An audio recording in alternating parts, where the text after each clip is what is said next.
నమస్తే TWR news కి స్వాగతం. నేను సుధా. బులెటిన్ ముందుగా హెడ్లైన్స్. మహాత్మా గాంధీ వర్ధంతి సందర్భంగా ఉండవల్లి నివాసంలో ఆయన చిత్రపటానికి పూలమాల వేసి నివాళులు అర్పించిన ముఖ్యమంత్రి నారా చంద్రబాబు నాయుడు, మంత్రి నారా లోకేష్. గాంధీ వర్ధంతికి నివాళులు అర్పించిన తెలంగాణ గవర్నర్ మరియు తెలంగాణ సీఎం రేవంత్ రెడ్డి.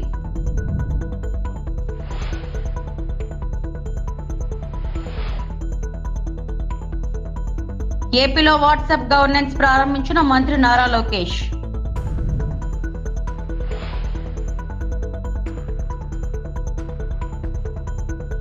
గాంధీ వర్ధంతి సందర్భంగా governor justice Varma, CM Revanth Reddy నివాళులు అర్పించారు. లంగర్ హౌస్ లోని బాపు ఘాట్ వద్ద వారు అంజలి ఘటించారు. దేశ స్వాతంత్ర్యం కోసం గాంధీ చేసిన సేవలను వారు గుర్తు చేశారు. కార్యక్రమంలో పలువురు మంత్రులు, సీఎస్ శాంతికుమారి పాల్గొన్నారు. మహాత్మా గాంధీ వర్ధంతి సందర్భంగా దేశవ్యాప్తంగా మహాత్ముడికి ప్రముఖులు, ప్రజలు నివాళులు అర్పించారు.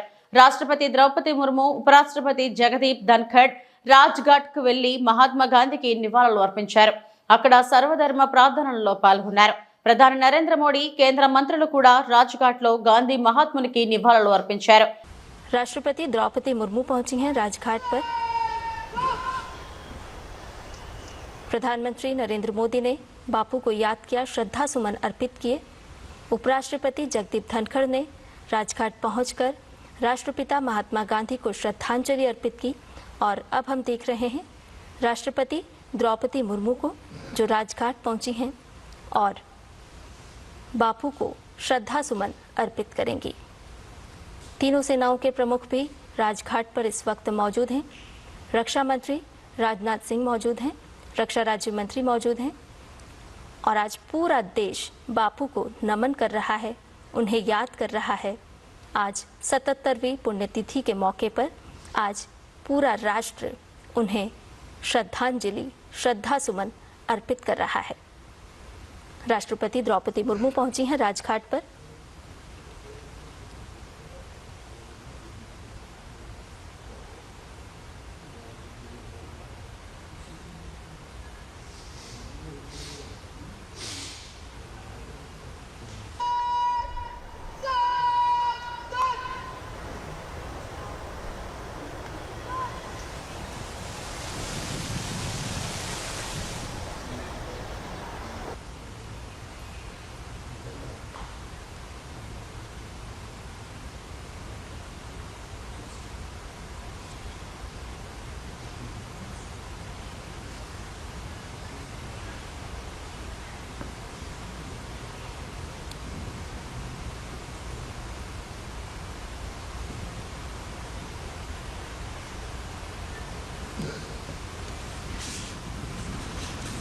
राजघाट पर आज प्रार्थना सभा का भी आयोजन किया गया है।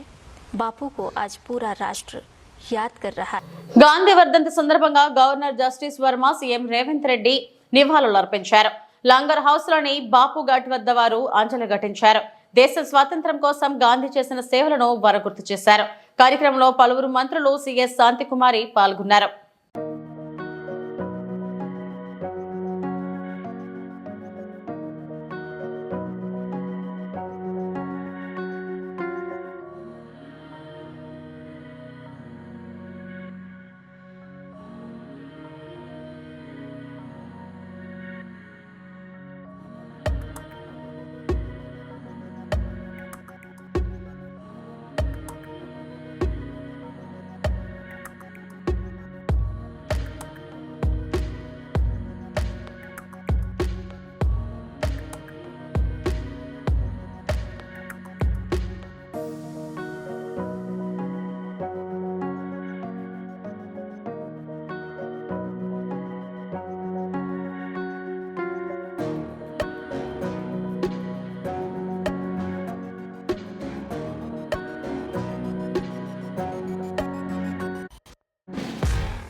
మహాత్మా గాంధీ వర్ధంతి సందర్భంగా ఉండవల్లి నివాసంలో ఆయన చిత్రపటానికి పూలమాల వేసి నివాళులు అర్పించిన ముఖ్యమంత్రి నారా చంద్రబాబు నాయుడు, మంత్రి నారా లోకేష్.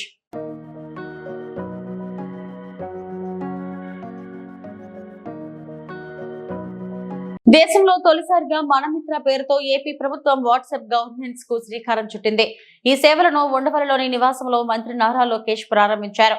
దీనికోసం అధికారిక వాట్సాప్ నెంబర్ 9552300009 ను రాష్ట్ర ప్రభుత్వం కేటాయించింది. ఆ అకౌంట్ కు వెరిఫైడ్ ట్యాగ్ ఉంది. పౌర సేవలు అందించడంలో పాటు ప్రజల నుంచి వినతులు స్వీకరించేందుకు, వారికి అవసరమైన సమాచారాన్ని చేరవేసేందుకు వీలుగా వాట్సాప్ గవర్నెన్స్ ను ప్రభుత్వం తీసుకువచ్చింది. తొలి దశలో మొత్తం 161 రకాల పౌర సేవలను ప్రభుత్వం అందించనుంది. రెండవ విడతలో మరిన్ని సేవలను అందుబాటులోకి తీసుకురానుంది. తొలి విడతలో దేవాదాయ, ఇంధన, ఏపీఎస్, ఆర్టీసీ, రెవెన్యూ, మున్సిపల్ తదితర శాఖల్లో ఈ సేవలు మొదలవుతాయి. మీ అందరు తెలిసిందే, యువగలం పాదయాత్ర చేశాను.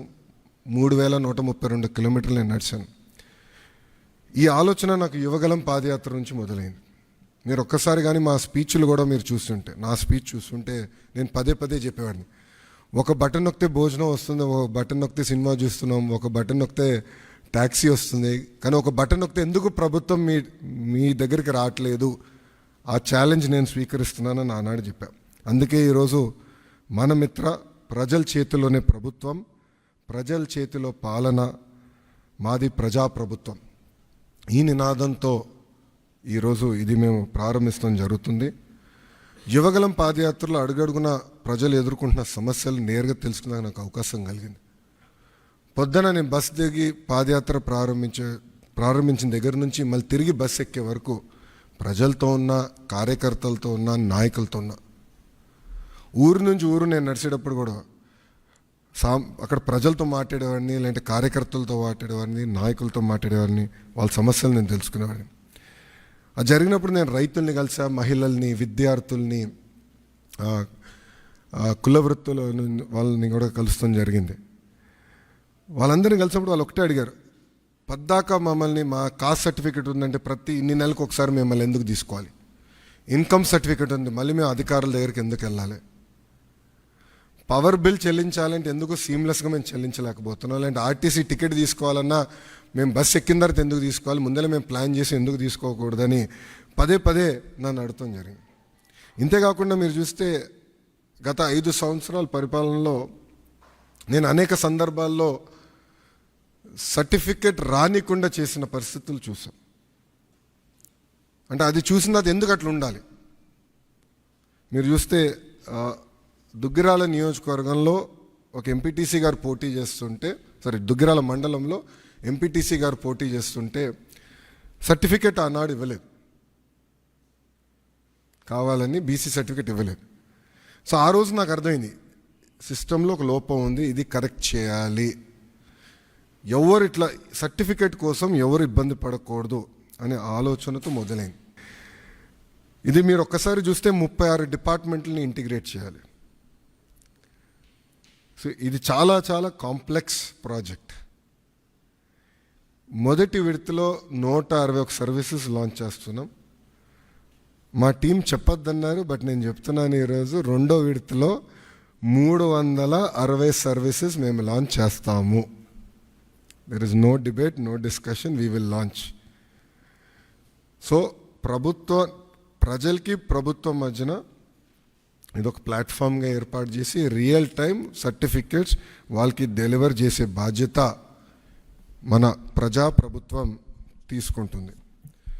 దాంట్లో భాగంగా మీరు చూస్తే నేను కూడా మా టీంని పదే పదే అడిగింది, ఇక్కడ సర్టిఫికేట్స్ కూడా మేము ఇష్యూ చేసినప్పుడు దానిపైన స్పెసిఫిక్ క్యూఆర్ కోడ్ ఉంటుంది. ఎందుకంటే మీరు ఆథెంటిసిటీ గురించి మీరు అడుగుతారు నాకు తెలుసు, అందుకే ముందలే ప్రియం చేస్తున్నా. క్యూఆర్ కోడ్ అనేది ప్రతి సర్టిఫికేట్ పైన ఉంటుంది. ఆ క్యూఆర్ కోడ్ స్కాన్ చేస్తే ఏపీ గవర్నమెంట్ వెబ్సైట్కి లింక్ వెళ్తుంది. ఆ ఏపీ గవర్నమెంట్ వెబ్సైట్ పైన క్లియర్గా సర్టిఫికేట్ పైన ఉండాల్సిన పేరేంటి, వివరాలు ఏంటి వెబ్సైట్ పైన కనపడుతుంది. సో ఎవరు ఫేక్ సర్టిఫికేట్లు జనరేట్ చేసేదానికి అవకాశం ఉండదు. అది బ్లాక్ చైన్ పైన కూడా తీసుకురావాలని మేము నిర్ణయం తీసుకున్నాం. అది కూడా త్వరలో రిలీజ్ చేస్తాం. సో ఇప్పుడు మీరు చూస్తే ఈ సర్వీసెస్ అన్నీ, ఒక పక్కన రెవెన్యూ సర్వీసెస్, రెండో పక్కన మున్సిపల్ సర్వీసెస్, మూడోది ఎండోమెంట్. అంటే దేవాలయాల్లో కూడా టీటీడీ మినహా అన్ని దేవాలయాలు వచ్చినాయి. రెండో విడతలో టీటీడీ కూడా ఈ సర్వీసెస్లోకి వస్తుంది. దేవుడు ఆశీస్సులు ఉంటే ఈ సర్వీసుల్లోకి వస్తుంది. అంతేకాకుండా ఇప్పుడు సెలెక్షన్ నంబర్కి వెళ్ళి సెలెక్షన్ ఉంటుంది, మీరు సెలెక్ట్ చేయాలి. నెక్స్ట్ ఫేజ్లో ఏఐ బాట్ మేము అమలు చేస్తాం. సింపుల్గా మీరు వెళ్ళి నాకు బస్ టికెట్ ఈ ఊరు నుంచి ఈ ఊరికి రావాలంటే సింపుల్గా డన్, ఇది ప్రైస్, మీరు డబ్బులు కట్టండి bus ticket will be issued. అట్లా ఏఐ బాట్ పెట్టాలని మేము నిర్ణయం తీసుకున్నాం. రెండో విడతలో చేద్దాం అనుకున్నాం. అంతేకాకుండా వాయిస్ కూడా, అంటే ఇంగ్లీషే కాకుండా తెలుగు భాషలో కూడా డైరెక్ట్గా చెప్తే సిస్టమ్ రెస్పాండ్ అయ్యే విధంగా చేయాలని మేము నిర్ణయం తీసుకున్నాం. ముఖ్యమంత్రి నారా చంద్రబాబు నాయుడు సొంత నియోజకవర్గమైన కుప్పంలో అభివృద్ధి పనులను ఏకవంతం చేస్తున్న అధికారులు, కుప్పం పట్టణంలో రోడ్డు విస్తరణ పనులకు ప్రణాళికలు సిద్ధం చేస్తున్న అధికారులు, దుకాణదారుల అభిప్రాయాలను అడిగి తెలుసుకున్న అధికారులు, రోడ్డు విస్తరణ పనులకు ప్రజలందరూ సహకరించాలని కడపిడి వికాస్ మర్మత్ కుప్పం నియోజకవర్గ అభివృద్ధికి ముఖ్యమంత్రి చంద్రబాబు ప్రత్యేక చొరవ తీసుకుంటున్నారు. ఈ కార్యక్రమంలో కడపిడి Vikas Marmat RDO Srinivasaraju, municipal commissioner Srinivasarao తదితరులు. ఇది మాత్రమే ఒక వన్ వే సిస్టమ్ కాదు. జస్ట్ ఒక జేసీబీ తీసుకువచ్చి మొత్తం తీసేసాం అది పాయింట్ కాదు. ఫస్ట్ అందరికీ న్యాయం ఉండాలి, అందరికీ proper compensation, proper alternate place చూపించిన తర్వాత 1 మంత్లీ ప్రాసెస్ పూర్తి చేసిన తర్వాత అరౌండ్ మార్చ్ మంత్లో will start the widening process. And మన గోల్ అంటే ఏప్రిల్ ఎండ్ కల్లా లేకపోతే లేటెస్ట్ మే ఎండ్ కల్లా ఈ వైడనింగ్ ప్రాసెస్ అంటే పూర్తి చేయడానికి ప్లాన్ చేస్తున్నాము. నేను అది చేసేస్తాము, ఈ అందరికీ ఒక మాట ఇస్తున్నాం. ఇదే కాకుండా మీ అందరికీ తెలుసు జంక్షన్ ఇంప్రూవ్మెంట్స్, బోత్ పార్క్స్, ఈ డీకేపల్లి పార్క్ అండ్ ఈ bus stand park, both park planning కూడా స్టార్ట్ అయింది. ఇన్ నెక్స్ట్ 6 months మీ అందరూ అంటే చాలా చేంజెస్ చూస్తారు మున్సిపాలిటీలో. అండ్ వేస్ట్ ట్రీట్మెంట్ కూడా ప్లాన్ స్టార్ట్ చేయడం జరిగింది. సో మున్సిపాలిటీ బేసిక్లీ నెక్స్ట్ 6 monthsలో దాదాపు 20 to 30% చేంజెస్ తీసుకువస్తాము గ్రేడ్ లెవెల్లో. అండ్ నెక్స్ట్ 1 yearలో 100% చేంజెస్ తీసుకువస్తాము. అది మన final target. And all this we are doing with the guidance of Honorable CM sir and with support of MLC garu, Suresh garu, Munratnam garu, and definitely continuous guidance of Collector sir. So idi ante just మీ అందరికీ తెలియజేస్తున్నాను. So ప్రజలు కూడా request చేస్తున్నాను, support చేయాలి, ఎందుకంటే అది మీకోసం ఉంది. మనకి ఒక కుప్పంకి మంచి పేరు వస్తుంది, టూరిజం కూడా స్టార్ట్ చేస్తున్నాం. సో మోడల్ టౌన్ లాగా డిక్లేర్ చేయాలి అంటే మీ అందరూ. పశ్చిమ గోదావరి జిల్లా పెనుగొండలో రేపు సీఎం చంద్రబాబు నాయుడు పర్యటన. వాసవిమాత ఆత్మార్పణ దినోత్సవ కార్యక్రమంలో పాల్గొననున్న చంద్రబాబు ప్రభుత్వ లాంఛనాలతో అధికారికంగా పట్టు వస్త్రాలు సమర్పించనున్నారు. సీఎం పర్యటనతో అధికారులు అప్రమత్తమయ్యారు. భారీ బందోబస్తు ఏర్పాటు హెలిప్యాడ్ వద్ద హెలికాప్టర్తో ట్రయల్ రన్ నిర్వహించిన అధికారులు. జిల్లా కలెక్టర్ చదలవాడ నాగరాణి, స్థానిక ఎమ్మెల్యే మాజీ మంత్రి పీతాని ఎప్పటికప్పుడు అధికారులతో పర్యవేక్షిస్తున్నారు. Dog squad, bomb squad, intelligence, revenue, police అధికారులు పర్యటన ప్రాంతాన్ని జల్లెడ పడుతున్నాయి.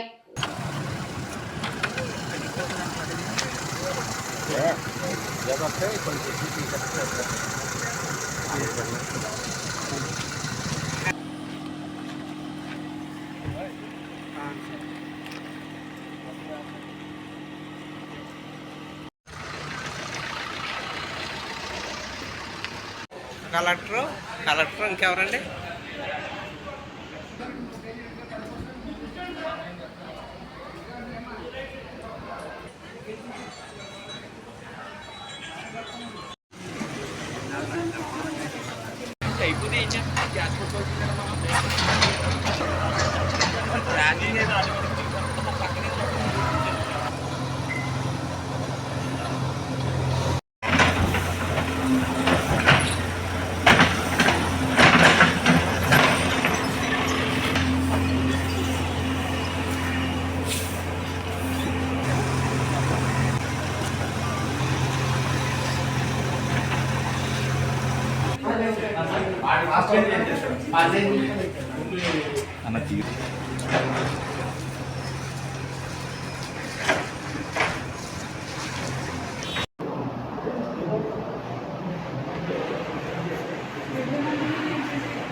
అన్నమయ్య జిల్లా కూటమి ప్రభుత్వం ఆధ్వర్యంలో పశువులకు సానివాయి గ్రామంలో పశు ఆరోగ్య శిబిరాలు.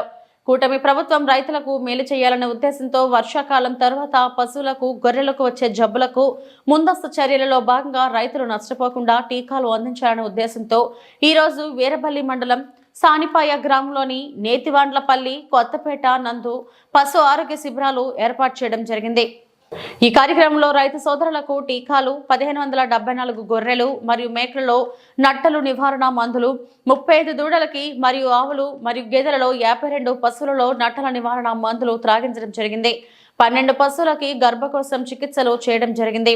అలాగే ప్రభుత్వ పరంగా పశు సంవర్ధక శాఖ నుంచి అందుబాటులో ఉన్న పథకాలను ఆయా ఆర్ఎస్కి నందు ఉన్న పశు సంవర్ధక సహాయకులు ప్రతి ఒక్క అర్హులు ఉన్న రైతులకు అందజేసేలా విధులు నిర్వహించాలని మండల డాక్టర్ నాగరాజు కోరారు. ఈ కార్యక్రమంలో వీరబల్లి మండల డాక్టర్ కె నాగరాజు, సారిపాయ గ్రామ మాజీ సర్పంచ్ ఎన్పి వెంకటరమణ, జనసేన నాయకులు తదితరులు పాల్గొన్నారు. దానివల్ల మనకు మేత వృధా అవుతుంది, దానికి పసుపు విలువలు అందవు. దానివల్ల ఏం చేయాలంటే దాన్ని చిన్న కత్తితో చిన్న ముక్కలుగా కట్ చేసుకోవాలి గడ్డిని. అలాగే ప్రభుత్వ పథకాలు ఇంకా ఇప్పుడు మనకి గోకులాలు కానీ ఇంకా రకరకాల స్కీమ్స్ వస్తున్నాయి. మీరందరూ అన్నిటికీ వినియోగించుకోవాలి. తర్వాత ఇప్పుడు ప్రతి సచివాలయానికి ఒక మా సిబ్బంది ఉన్నారు. మీకు ఇప్పుడు ఈ ఊర్లో అందరికీ ఈరోజు ఇవ్వలేరు. మళ్ళీ తర్వాత ఆ అమ్మాయికి అడిగి మీ గొర్రెలు కానీ మేకలు కానీ పెరుగు మందులు తీసుకోండి. అంటే ఒక్క పంచాయతీలో 2 దగ్గరలో మాత్రం మేము క్యాంపులు పెడతాం. మిగతా పల్లెలు వాళ్ళ దగ్గరికి సంప్రదిస్తే వాళ్ళు మీకు ఎన్ని జీవాలు ఉంటాయో దాని ప్రకారం రాసుకునేసి మీకు మందులు ఇవ్వడం జరుగుతుంది. మీరందరూ సహకరించినందుకు అందరికీ ధన్యవాదాలు. పేరు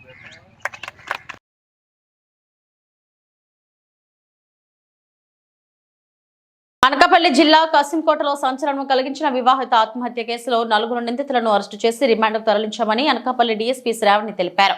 అనకాపల్లి జిల్లా కసింకోట పోలీస్ స్టేషన్లో వివాహిత ఆత్మహత్యపై డీఎస్పీ శ్రావణి మీడియా సమావేశంలో మాట్లాడుతూ ఈ కేసులో భర్త, అత్తమామ, ఆడపడుచులను అరెస్టు చేసి రిమాండ్కు తరలించడం జరిగిందని డీఎస్పీ శ్రావణి తెలిపారు. వరకట్నం వేధింపులతో పాటు అత్తమామ, ఆడపడుచులు వ్యక్తిగత వేధింపుల వల్ల మనస్తాపానికి గురై 2 రోజుల క్రితం ఆత్మహత్య చేసుకుందనే విషయం తెలుసుకున్న పోలీసులు కేసు నమోదు చేసి భర్త, అత్తమామ, ఆడపడుచులను అరెస్టు చేసి రిమాండ్కు తరలించడం జరిగిందని శ్రావణి తెలిపారు. మృతురాలి తల్లి ఫిర్యాదు మేరకు Kasimkota circle inspector Allu Swami Naidu case నమోదు చేసి దర్యాప్తు చేసి నిందితులను అరెస్టు చేయడం జరిగిందని శ్రావణి తెలిపారు. పశ్చిమ గోదావరి జిల్లా కొవ్వూరు మండలం కాపవరం గ్రామానికి చెందిన మిరియాల సుమ. ఈమెకు వచ్చేసి కసింకోట మండలం వెదురుపాటి గ్రామానికి చెందిన పల్లివేళ్ల కృపాసాగర్. ఆయనతో 2019వ సంవత్సరంలో వివాహం జరిగింది. వివాహం జరిగే క్రమంలోనే 1 లక్ష రూపాయలు కట్నం, 1 లక్ష రూపాయలు సారి సామాను, 30,000 ఆడవచ్చు కట్నం వాళ్ళు డిమాండ్ చేయడం జరిగింది. బేస్డ్ ఆన్ దేర్ డిమాండ్స్ ఈ ఫ్యామిలీ మెంబర్స్ ఎవరైతే ఉన్నారో ఆ మనీ ఇవ్వడం జరిగింది. సబ్సిక్వెంట్గా కూడా వీళ్ళు అమ్మాయిని హెరాస్ చేయడం ఫర్ మనీ అండ్ డౌరీ చేయడం జరిగింది. సో ఆన్ దాట్ బేసిస్ దఫాలుగా కొంత amounts for their household ఎక్స్పెన్సెస్కి అన్నిటికీ కూడా వాళ్ళు ఇవ్వడం జరిగింది. అండ్ రీసెంట్లీ ఎప్పుడైతే ఏమన్నా సిక్ ఉన్నాడో అప్పుడు కూడా వాళ్ళ ఇంటికి వెళ్ళి డబ్బులు తీసుకురమ్మన్నారు. సో అప్పుడు కూడా ఆమె డబ్బులు తీసుకుని 20,000 ఇస్తానని ప్రామిస్ చేశారు. అందులో 10,000 తీసుకొచ్చి ఇవ్వడం జరిగింది. తిరుమలలో రానున్న ఫిబ్రవరి 4వ తేదీ రథసప్తమి సందర్భంగా గురువారం ఉదయం సూర్యప్రభ వాహనం, సర్వభూపాల వాహనం ఆలయం వద్ద టీటీడీ అధికారులు వాహనాలను ట్రైన్ రన్ నిర్వహించారు. అలాగే రథసప్తమి పర్వదినం రోజు 7 వాహనాలపై స్వామివారు ఆలయ మాడవీధుల్లో విహరించి భక్తులకు దర్శనమివ్వనున్నారు. రథసప్తమికి తిరుమలకు భారీ సంఖ్యలో వచ్చే భక్తుల కోసం టీటీడీ విస్తృతమైన ఏర్పాట్లు చేస్తుంది.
అట్టైనా పో ఊరికే మా ఆయనకి చెప్పింది అంతే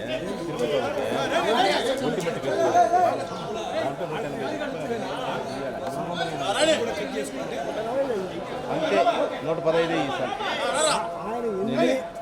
వాళ్ళకి 200 కావాలంటే 200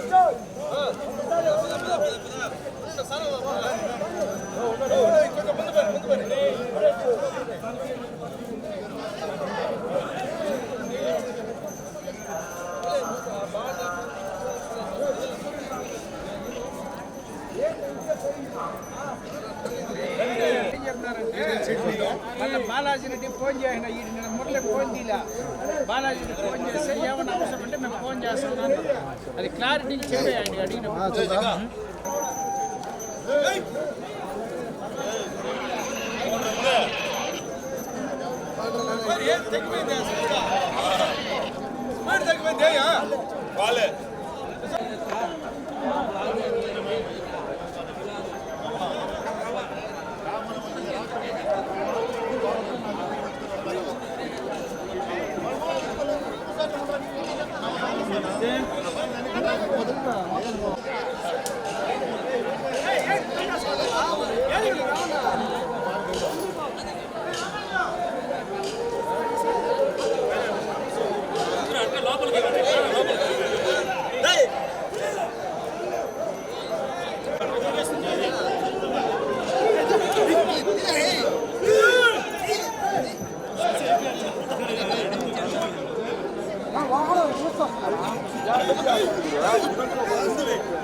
ఇవి ఇప్పటివరకు నా బులెటిన్ అప్డేట్స్. నమస్తే.